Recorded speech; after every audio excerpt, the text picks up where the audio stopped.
Hello guys, स्वागत है आपका अपने चैनल द अल्टीमेट बिलीवर पर। आज मैं आपके लिए लेकर आई हूँ types of banks and types of banking. आगे बढ़ने से पहले मैं आप सबको बता दूँ कि बैंक और बैंकिंग में डिफरेंस क्या है, क्योंकि अभी बहुत सारे लोगों को कन्फ्यूजन हो रहा होगा कि बैंक और बैंकिंग में क्या डिफरेंस है। ये तो सेम ही चीज़ है। बैंक जो यूज़ होता है वो किसी इंस्टीट्यूशन के लिए यूज़ होता है, बैंकिंग इंस्टीट्यूशन के लिए यूज़ होता है। लेकिन जो बैंकिंग टर्म है वो यूज़ होता है एक सिस्टम के लिए, एक प्रोसेस के लिए। सो ये इन दोनों में एक डिफरेंस है। Bank is an institution and banking is an process. तो चलिए शुरू करते हैं टाइप्स ऑफ बैंक्स में, जिसमें फर्स्ट है हमारा कमर्शियल बैंक। और कमर्शियल बैंक्स वो होते हैं जो हमें ट्रेडिशनल बैंकिंग सर्विसेज प्रोवाइड करते हैं, जैसे डिपॉजिट्स लेना, लोन्स देना, क्रेडिट कार्ड्स, इन्वेस्टमेंट प्रोडक्ट्स की डिटेल्स देना। और डिपॉजिट में हो जाएगा हमारा करंट अकाउंट, हो जाएगा सेविंग्स अकाउंट, हो जाएगा। इस तरीके की काम जो करते हैं वो कमर्शियल बैंक्स होते हैं। कमर्शियल बैंक्स को फर्दर 3 पार्ट्स में डिवाइड किया गया है। एक है पब्लिक सेक्टर बैंक, सेकंड है private sector bank and third है फॉरेन बैंक्स।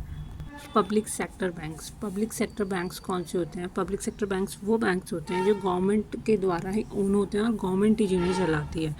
और ये हमारे इंडिया में लार्जेस्ट होते हैं, मतलब हमारे इंडिया में सबसे ज़्यादा पब्लिक सेक्टर बैंक्स हैं। प्राइवेट सेक्टर बैंक्स भी हैं, लेकिन सबसे ज़्यादा पब्लिक सेक्टर बैंक्स हैं। और उसमें से कुछ मेजर पब्लिक सेक्टर बैंक्स हैं हमारे: state bank of India, Punjab national bank and bank of Baroda. Next हम चलते हैं अपने सेकंड पे, प्राइवेट सेक्टर बैंक्स। जो ये बैंक होते हैं ये प्राइवेट इंडिविजुअल्स या किसी ऑर्गेनाइजेशंस ओन करती हैं, इन्हें ऑपरेट भी वही ऑर्गेनाइजेशंस करते हैं। ये जो बैंक्स होते हैं ये जनरली पब्लिक सेक्टर बैंक से स्मॉलर होते हैं, लेकिन ये भी अच्छी सर्विसेज और बहुत सारी सर्विसेज प्रोवाइड करते हैं, जैसे डिपॉजिट्स लेना, लोन्स देना, credit cards, debit cards and such more services. और इसमें जो मेजर प्राइवेट सेक्टर बैंक्स हैं वो हैं HDFC bank, ICICI bank and axis bank. ये 3 हमारे मेजर प्राइवेट सेक्टर बैंक्स हैं। कमर्शियल बैंक्स में थर्ड है हमारा फॉरेन बैंक्स। फॉरेन बैंक्स कौन से बैंक्स होते हैं? फॉरेन बैंक्स वो बैंक्स होते हैं जो कि जिनका हेड क्वार्टर या कि जो इस्टेब्लिश हुए होते हैं फ़ॉरेन में, लेकिन जिनकी ब्रांचेस इंडिया में होती है, और लेकिन वो काम करते हैं RBI के रूल्स एंड रेगुलेशंस पे। और जो हमारे कुछ मेजर फॉरेन बैंक्स हैं इंडिया में वो हैं city bank, HSBC and standard chartered bank. Types of bank में सेकंड है हमारा कोऑपरेटिव बैंक। कोऑपरेटिव बैंक्स जो होते हैं वो एक छोटे से ग्रुप के द्वारा बनाए गए होते हैं, जैसे कुछ लोग मिलकर के बैंकिंग सर्विसेज अपनी फुलफ़िल करने के लिए बना लेते हैं एक बैंक, और ये उसको चलाते हैं और उन्हीं के द्वारा ये ओन होता है। इसमें लोग होते हैं जैसे फार्मर्स हो गए, ट्रेडर्स हो गए, एम्प्लॉयज़, कुछ एम्प्लॉयज़ मिलके बना लेते हैं। और ये टिपिकली क्या होते हैं, ये जनरली क्या होते हैं, छोटे होते हैं और ये जनरली लोकली लोगों की हेल्प करते हैं। लाइक हम जैसे नॉर्मल बैंक्स होते हैं वैसे हाई लेवल पे काम नहीं करते हैं, छोटे से लेवल पे काम करते हैं। जैसे एक सोसाइटी होती है, सोसाइटी के लोगों ने मिलके अपनी नीड्स को कंप्लीट करने के लिए एक बैंक बना लिया है, वो हो जाता है हमारा कोऑपरेटिव बैंक। थर्ड है हमारा regional rural banks. Regional rural banks होते हैं जो RBI एस्टेब्लिश करती है और रूरल एरियाज में एस्टेब्लिश करती है, जो कि जिसमें सेंट्रल गवर्नमेंट का पार्ट भी होता है, स्टेट गवर्नमेंट का भी होता है, और जो कमर्शियल बैंक्स होते हैं उनका भी पार्ट होता है। RRB जो होते हैं वो लिमिटेड सर्विसेज प्रोवाइड करते हैं, लेकिन ये जो रूरल एरियाज़ के लोग होते हैं उनके लिए एक इम्पॉर्टेंट रोल प्ले करते हैं, ताकि उन लोगों को अगर कोई बोरिंग नीड हो, उनकी कोई लोन लेना चाहते हैं, उस तरीके की नीड्स को कंप्लीट करने के लिए RRB रूरल एरियाज़ में एस्टेब्लिश किए जाते हैं। फोर्थ है हमारा पेमेंट बैंक्स। पेमेंट बैंक्स जो हैं RBI ने 2016 में इंट्रोड्यूस किए थे, और ये बैंक्स इसलिए इंट्रोड्यूस किए गए थे ताकि मोबाइल बैंकिंग, जो इजीली मोबाइल से हम बैंकिंग कर सकते हैं, लाइक कभी भी कहीं से भी पेमेंट कर देना, रेमिटेंसेस कर देना, तो उसको पॉसिबल करने के लिए पेमेंट्स बैंक इस्टेब्लिश किए गए थे। और ये सिर्फ डिपॉजिट एक्सेप्ट कर सकते हैं, लोन्स वगैरह ये नहीं दे सकते, और डिपॉजिट की लिमिट है वो भी 1 लाख तक की है। इंडियन रुपीज़ में 1 लाख रुपीज़ तक ही पेमेंट बैंक्स एक्सेप्ट कर सकते हैं एज अ डिपॉजिट। फिफ्थ है हमारा small finance bank. Small finance banks जो हैं RBI ने 2015 में इंट्रोड्यूस किए थे। ये पेमेंट बैंक से ज़्यादा इनकी सर्विसेज प्रोवाइड करते हैं, लेकिन ये नॉर्मल कमर्शियल बैंक से कम सर्विसेज प्रोवाइड कर सकते हैं, और ये जनरली लोअर इनकम वाले लोगों के लिए या फिर जो स्मॉल बिजनेस वाले हैं उनके लिए ये बैंक वर्क करते हैं। तो गाइस, जो टाइप ऑफ बैंक है वो एक पर्सन इंडिविजुअल है, वो उस बेसिस पे चूज़ करता है कि उसकी क्या नीड्स हैं। अगर वो एक बैंक देख रहा है जो wide range of products provide करता है, जैसे बहुत सारे, उसको मान लो लोन भी चाहिए, डिपॉजिट भी करना है, डेबिट कार्ड, क्रेडिट कार्ड, उसे हर तरीके की फैसिलिटी चाहिए तो वो कमर्शियल बैंक के लिए जाएगा।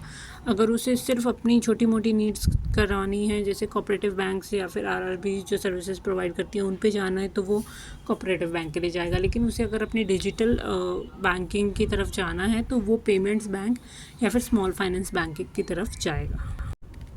तो इसी के साथ हमारा टाइप्स ऑफ बैंक ख़त्म हो गया। अब हम चलते हैं टाइप्स ऑफ बैंकिंग में। टाइप्स ऑफ बैंकिंग में फर्स्ट है हमारा रिटेल बैंकिंग।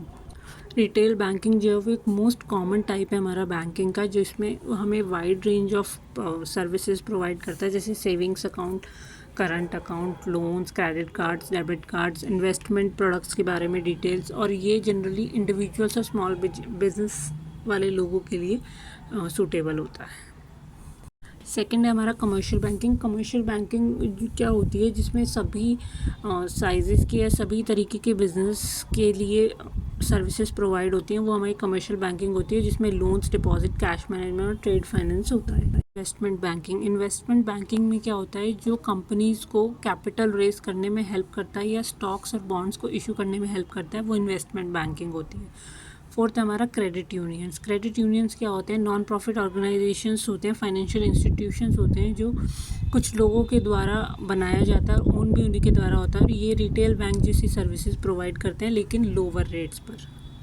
फिफ्थ है हमारा private banking. Private banking generally उन लोगों के लिए होता है जिनके पास में बहुत पैसा होता है और जिनके पास टाइम बहुत कम होता है कि वो अपने पैसे को किस तरीके से इन्वेस्ट करें, किस तरीके से अपनी फाइनेंशियल प्लानिंग करें और अपने पैसे को अच्छे से उनका मैनेजमेंट करें। तो पर्सनलाइज सर्विसेज जो देते हैं वो प्राइवेट बैंकिंग होती है। सिक्स्थ है हमारा मॉर्गेज बैंकिंग। मॉर्गेज बैंकिंग क्या होती है, जनरली वो बैंकिंग होती है जिसमें कुछ एसेट को एज ए कोलेट्रल रख के और उसमें हम लोन देते हैं, तो उसे मॉर्गेज बैंकिंग कहते हैं, जैसे होम लोन हो गया। पैरा बैंकिंग जो टर्म है वो इसलिए यूज़ किया जाता है जो ट्रेडिशनल सर्विसेज बैंक प्रोवाइड करते हैं, जैसे deposits, loans, cards and investment products के बारे में बताना एंड ऑल दैट। तो उसके अलावा जो सर्विसेज होती हैं, जैसे बैंक इंश्योरेंस भी प्रोवाइड करता है और आपको और भी बहुत सारी चीज़ें प्रोवाइड करता है, तो वो पैरा बैंकिंग में आती है। जो ट्रेडिशनल बैंकिंग सर्विसेज से हट के होती हैं वो पैरा बैंकिंग में आती हैं वो सर्विसेज। एट्थ है हमारा इस्लामिक बैंकिंग। इस्लामिक बैंकिंग क्या होता है, एक टाइप ऑफ बैंकिंग होता है जो कि इस्लामिक लॉ के अकॉर्डिंग चलता है। इस्लामिक लॉ जो है वो ये कहती है कि आप कुछ भी किसी को लोन दे रहे हो या आप किसी से बोरो कर रहे हो तो आप उसको इंटरेस्ट नहीं दोगे या आप इंटरेस्ट चार्ज नहीं करोगे। तो ये और वो कुछ अलग फाइनेंशियल इंस्ट्रूमेंट्स यूज़ करते हैं ताकि उन्हें रेवेन्यू मिल सके और वो अपना बैंकिंग जो सिस्टम है उसको चला सकें। नाइन्थ और लास्ट है हमारा ग्रीन बैंकिंग। ग्रीन बैंकिंग होता है एक तरीके की बैंकिंग होती है जो एनवायरनमेंट पे फोकस करती है, जिनका मेजर गोल जो होता है वो एनवायरनमेंट को सही रखना होता है। इसी के साथ हमारा types of bank and banking ख़त्म होता है। Hope you all like it. Thanks for watching. Like, share and subscribe.